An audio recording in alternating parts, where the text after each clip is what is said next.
The views and opinions expressed by our guests are their own and do not necessarily reflect the views of Unpacked and Empowered Podcast and Marian Agudo. Before we proceed, I just want to give out a disclaimer as well that this episode shares personal experiences and general education information. It does not constitute financial advice, so please consult with qualified financial professionals for your personalized guidance specific to your situation.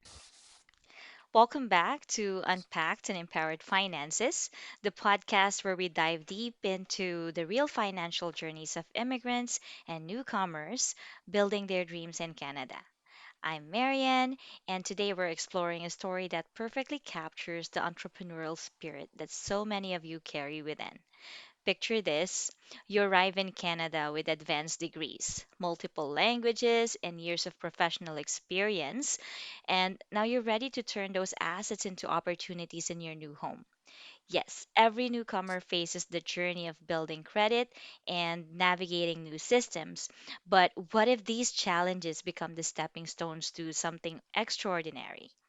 So that's exactly what our guest Susan Sholly turned into reality. Originally from India, Susan brought her MBA in real estate and urban infrastructure, as well as postgraduate diploma in business analytics to Canada, along with fluency in 5 languages. Can you believe that? Yeah. Susan speaks 5 languages: Malayalam, Hindi, English, French, and Chinese. And she has international experience that spans from Bengaluru to Toronto to St. John. And she's going to use every step of that journey to fuel her success. Now, here's where the story gets interesting. After working her way through roles at Irving Oil as a financial analyst and building her Canadian experience, Susan made the bold leap just this past August 2024. And she's launched her own AI startup right here in St. John, New Brunswick. She's developing solutions that aim to help businesses optimize their operations through artificial intelligence. What makes Susan's journey particularly compelling is how she transformed from newcomer, building her Canadian foundation, to entrepreneur, creating innovative technology solutions. And she's doing it all while staying true to her values, committed to ethical business practices, and letting her faith guide her decisions with a strong sense of integrity. Today, we're going to unpack her financial journey from immigration to entrepreneurship, get practical advice for newcomers considering starting their own ventures, as well as learn about the exciting opportunities she's creating for others to join in her mission. Susan, welcome to Unpacked and Empowered Finances. Thank you. Thank you so much. I had a busy weekend, going on to a busy week. The weeks are getting shorter. We are already in August. Tomorrow is August. So it's It's almost like a year. we're completed a, yeah, 8 months ago. Wow, that's fast. It's a milestone. Yes, yeah. Yes, Okay. yes. Well, I'm sure our listeners would be very interested to know more about your journey, especially the ones who are trying to pursue business here in St. John or whether where they are in Canada. So I'll be asking you some questions and I hope that you feel comfortable answering them. What is your biggest financial shock when you first arrived in Canada? Okay, so I have to give you a heads up. When I came to Canada, I came as a student. So if most of our finances are set up. One thing is that we think about setting up a GIC account in bank. A certain amount has already been transferred. Hmm. And then we have a travel package, which is travel cards. One thing that shocked me was financially, if I looked into it, was the prices when I came in 2018 was cheaper compared to what is going on right now. So that's the biggest Absolutely. shock for me. The prices were shocking then, but now it is very shocking because that's a baseline for me. Hmm. So the biggest shock was that I could get a coffee for $1.20. A Tim Hortons coffee was available 20 for a double, and that was the cheapest coffee. I think it was less than even $1 when 2018 Tim Hortons double double was. I was shocked. I was like, okay, that's really cheap. to be honest. Mm-hmm. And it was competitively, though, a thing. But the other shocking factor which I felt was basically the time it is taking to open a bank account. Because being a student, I've already transferred my money, but to get access to that money, it took me a week. So Okay. it surprised me. And without I getting a bank account, I won't be able to get a cell phone connection because Yes. you need to have a credit card in your hand to do that, and you need to have a SIN number.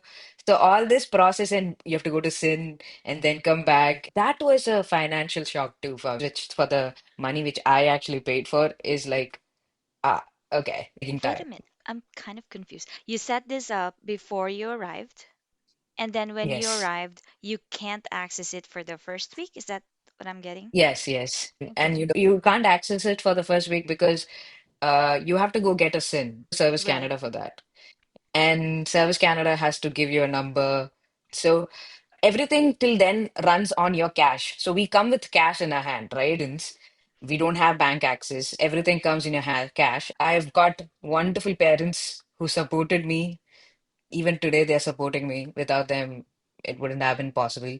My dad is a huge supporter. Dads are like, in front of everyone, they'll give you an amount, and behind the door, they'll give you another couple of Oh, money wow. so that you are happy.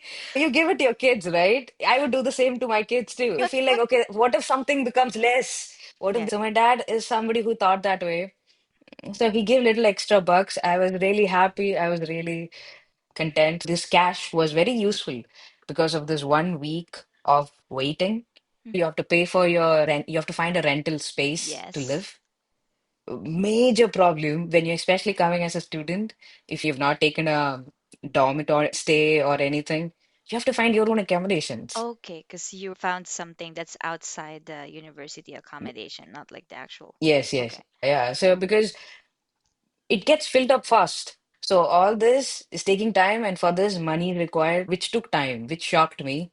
For a week to get access to my own money took a week. Yeah. That was a shocker. That was a challenge, but I'm glad you made it out. And thanks to your dad who gave you something extra. Yeah, exactly. Yeah, very happy that he could just give some extras. And I think every Mhm. parent, when if the kids are traveling, they do give some extra Mhm. money. It's Yeah. safe, blessed. I'm glad that you're able to overcome the first few challenges that you experienced.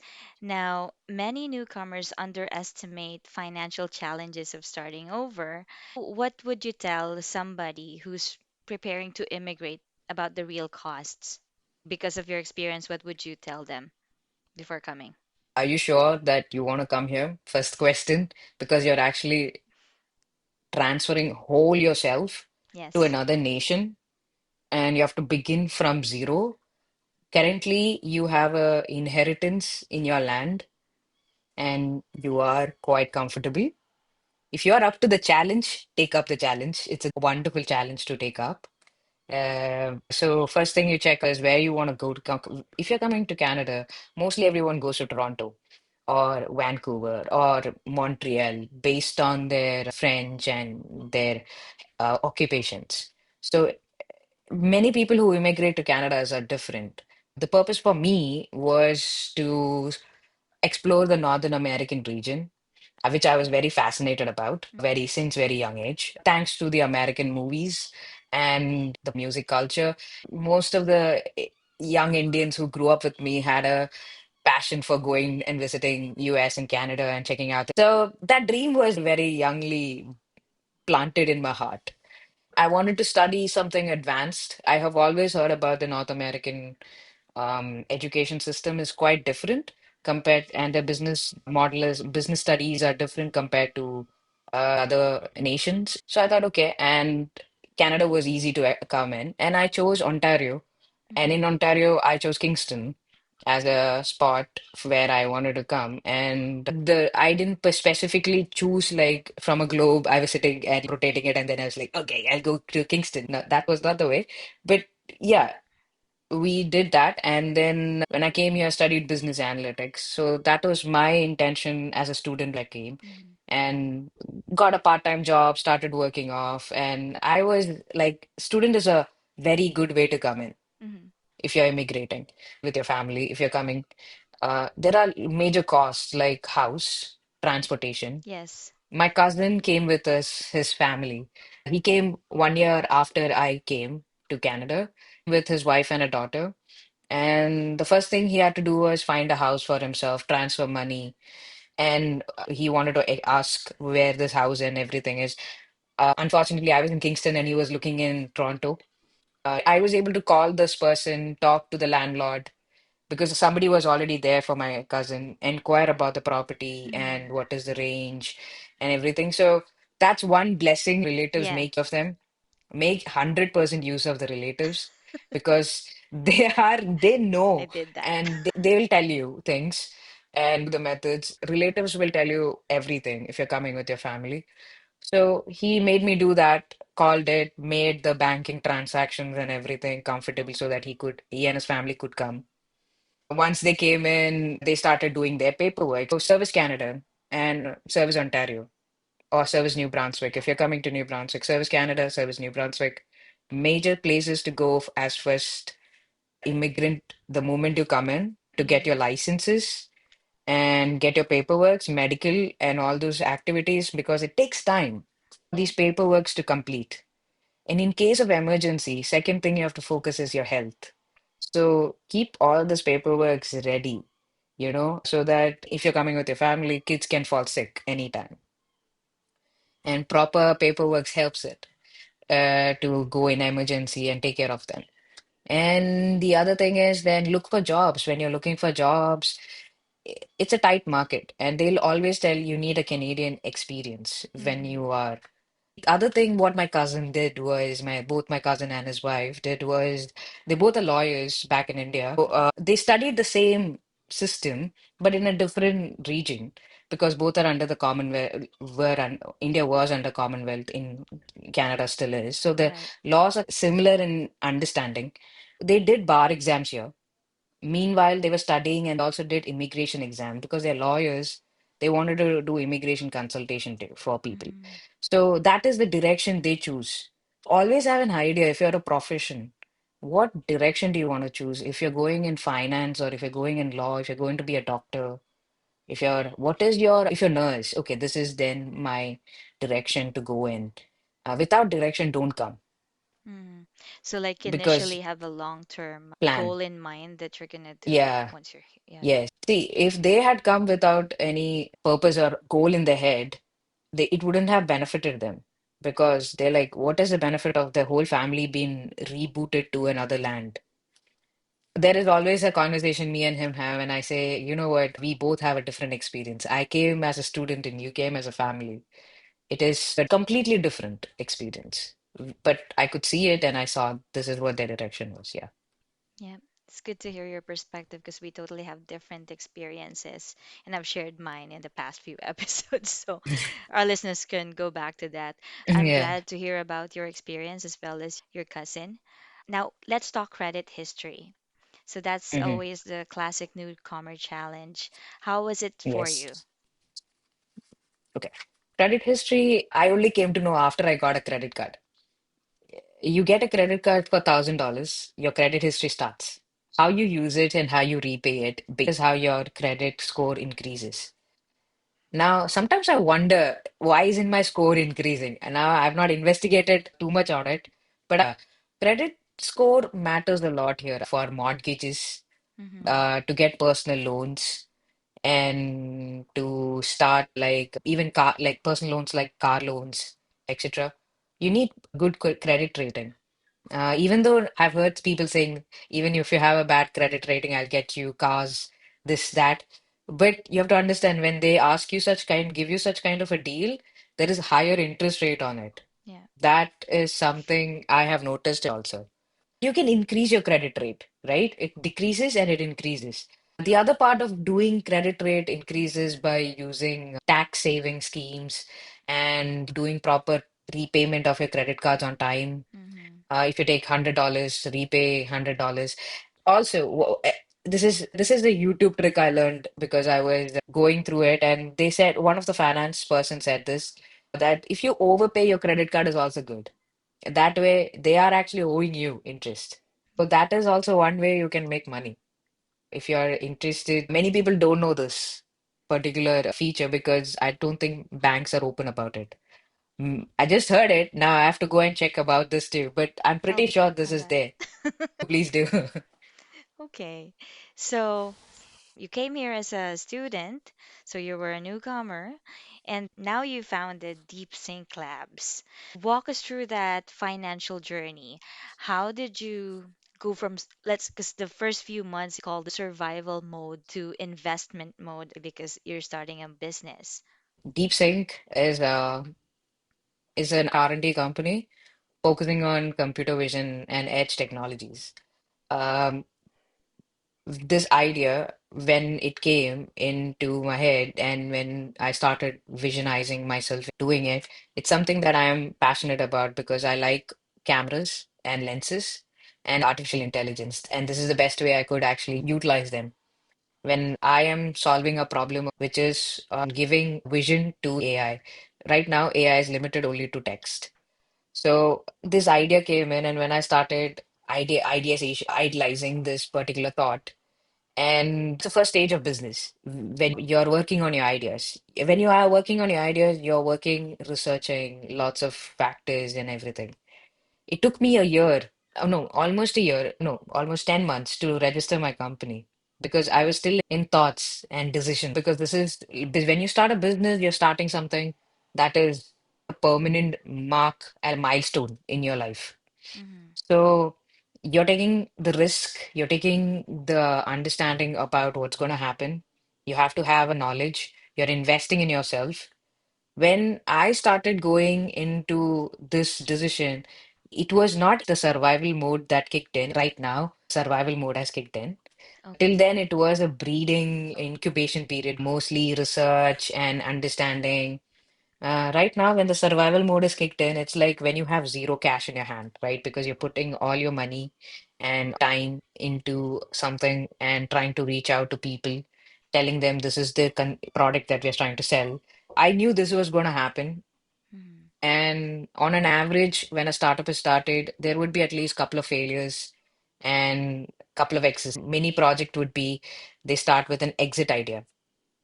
So I have an exit idea right now. So investment mode has started now for me. Mm-hmm. Now, what is going on is like I have a product that can be used as an built in an MVP, and that MVP will generate more clients and more and thereby getting into investment. That is the business strategy that I have used for DeepSync while I'm working. It's got its own risk, but I have tried to limit the risk on basis of what I see from my angle point of view. So I had three ideas in my hand, and all three I started working simultaneously, giving them time.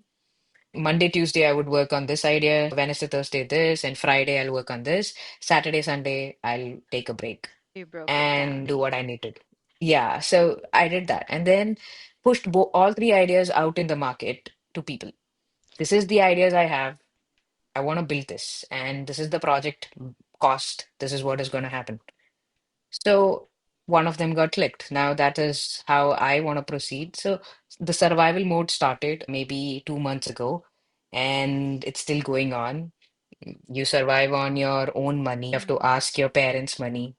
You have to pay your rent when you, and especially I'm a full-time business person, so I'm a startup owner, which is helping me, which is why I have to focus 100% on my company Mm-hmm. because I'm meeting people.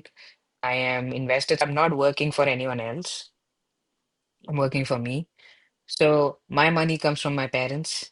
I used my savings, and all this money has been used. So unless there's revenue generation going to happen, Mm-hmm. there is a little bit constraint, and the money flow will come from an alternative income source. My parents are funding me right now to hold. So Okay. it's my parents bootstrapped and also crowdfunding little bit, like the Okay. creators there. I was gonna ask, Yeah, other than your own internal sources, did you have any other support for the startup? crowdfunding is there. So there are certain special people who, like my friends and family, who we can talk to and say, I'm building this. Can you help me out? This is the idea of building it up. Because they're friends and family, they actually invest in you.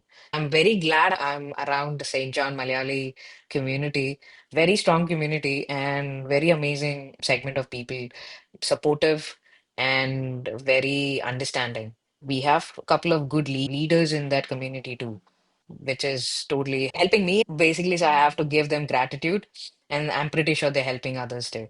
So I'm really grateful that this community is there. The crowdfunding and my own bootstrap is the source right now.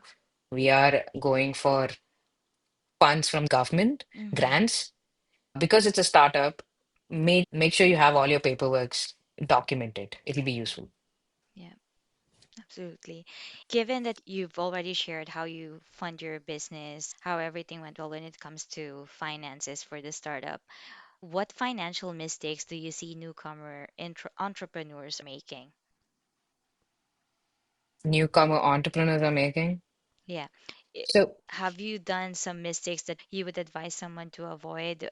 How did it work for you? yeah, I would tell any newcomer, you get a credit card, don't use it at the moment. It's not like your credit score is going to go down if you don't use it. Uh, Make sure if you're actually, let's say you're going to buy a shoe, a pair of shoe, the best way to do this is if you're going to buy a pair of shoe which cost you $50, make sure you have that $50, then pay it through the credit card and make an immediate payment back to the credit I card. do that. Okay, It's just, that's oh, the I'm gonna best use it. So that, use. And two things. One, your credit score increases. Second, your rewards increases. Mhm. Always buy credit cards which is having reward points, which can help you even gain points for flight tickets if traveling is something that you like to do. There are cards like that. So you are getting those credit cards. But in case you're going through bad credits and everything, there are still alternatives. It's not the end of the world. Mhm. Be fearful also about it. It's okay. It's just money. It's just made up of paper. Nothing is going to happen to you. You're still going to live. See, any in immigrant, but do be on control on using your credit card. Okay. So tell us about your cash flow. How did that work out for you? I know that your parents supported you financially, but it's not instant. Like every time you run out, they give you something, right? How did you manage your cash flow? When I was working, after my education was done here, the other thing which I got myself was get myself into learning about the financial conditions of Canada. Because now my finances are here, my banking is here. I'm building up myself in this new country. So I had to know how the finance work here because back in India, I knew how it worked and I do a couple of investments and we have good mutual funds and which flows really gives us good return in the end. So the same thought came into my head, and my parents, both of them, have strong financial background, and they both are very capable people and handling the finances. Sometimes I wonder how I became so bad in my finances looking at them, but yeah, they're very capable. So I learned about it. So there are a couple of things like how can you file your taxes on time, Hmm. get money. When you get money, instead of spending those money, reinvest it Yes. in RRSPs. When you start working, invest in TSFE, TFSA, yeah. first home buyer scheme, which is good if you're interested in buying a house or a property for the first time, which is a new scheme. The first home But savings yeah, account, yeah, yes, FHSA. I'm not. Okay. So first home savings account, know your savings and also do charity, which is good, but it helps you in your taxes most. So these are the ways because I filed my taxes, I got an income back. My first tax return was just $400. Okay. But I reinvested it into my GIC. So whenever I get tax return, what I do is I save it in these emergency funds like a TSFA account, which is tax saving account, and I put it in mutual. I don't put it idle. They will be invested in mutual funds. In my case, because I was working with Irving and they had let me go, I had to come in employment insurance and I had Hmm. to come and use my also my savings in my mutual funds and my other savings which I had kept for emergency rainy scheme. Hmm. I used all of that for a year. And I didn't ask my parents for any money. It was all my 1 year. Used my own account, and I still have some amount, but I'm getting some like 50-50 by my parents. I'm using half. They giving me half, so that way we can run for a little longer time, see what's going on because I'm developing my business here. It's almost on the beta. It's like we just have to start application and it's gonna work on, it's gonna build. I don't want to give it up while I'm already there. So yeah, we're working on it. So it's like savings. Yeah. It really highlights the importance of having your emergency fund. Even if you're working for a great company, you can't really tell what can happen. So being Exactly. prepared, especially when you have a goal to pursue this business idea, and because you have your own cushion, that helped you. So that's really good to know. Now, Yeah, it is. what are your thoughts when it comes to risk management? Because this is a startup. What are your strategies for risk management? Do you look at insurance, or what do newcomers, business owners often overlook? As a startup, I didn't reach the insurance stage yet, have an asset yet or a building. When I think about insurance, what I think is like I should have an asset. Like fire insurance is one thing that comes into my head. Employment insurance is another thing that comes into my head.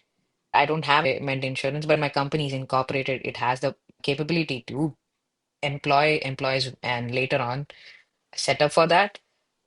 Insurance is a very important factor in case of emergency Hmm. and risk like which are uncontainable, which are natural, or which has got something to do with nothing to do with you.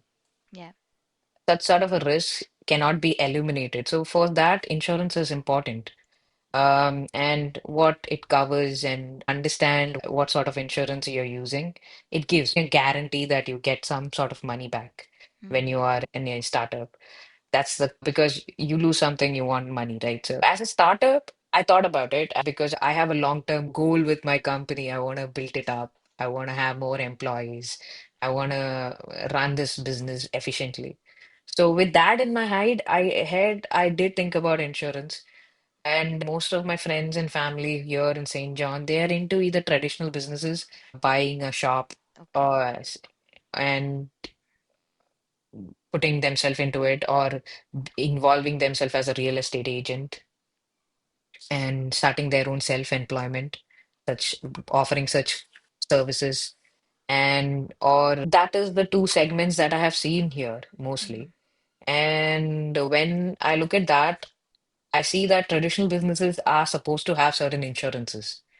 I'm not sure about if their employees are getting any employee benefits. I don't think so. I've worked in local restaurants here. They don't provide you dental or all those kind of Okay. insurance. Is a good target market, to be honest with you. They haven't been tapped into that insurance who are working there, who are getting paid. You don't have insurance for dental or medical or life, to be honest. Only big companies do have it. That's what I have noticed here. And so for you right now, you're self-insuring your risk because you're not a traditional business. It's more on research and development. At this time, Yeah. there's not really something that you have a liability to protect. Is that Yeah, right? employees are contract, not lawyers. Most of my employees are on contracts. They are not even either in, and it's a partnership both basically, my businesses.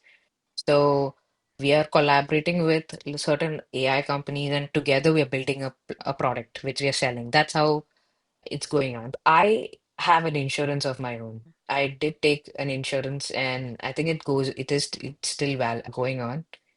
I pay around $300 for Mm-hmm. that, and it gets invested in my life insurance. It's partially in diverted in that way, and that's something that I've done because I knew about this.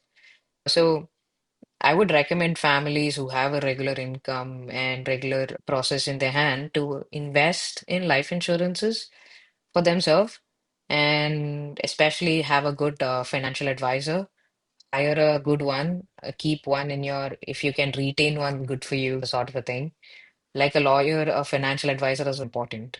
Mm-hmm. Like how your barber is important. Most of us don't think about finances the way someone else thinks about for us if you're especially paying. So you need to know what's changing in the market, how is the policies gonna be different, etc. Or let's say you're putting RRSP, there's a constraint in that particular program. You can only put certain fixed amount. You cannot Mm-hmm. put more than this. So these sort of things a layperson doesn't know. A financial advisor would know, and he or she would explain it to you. So get a finance advisor possible, and that's another step I would say very important Okay. if you want Well, to. thank you for sharing your input when it comes to financial security.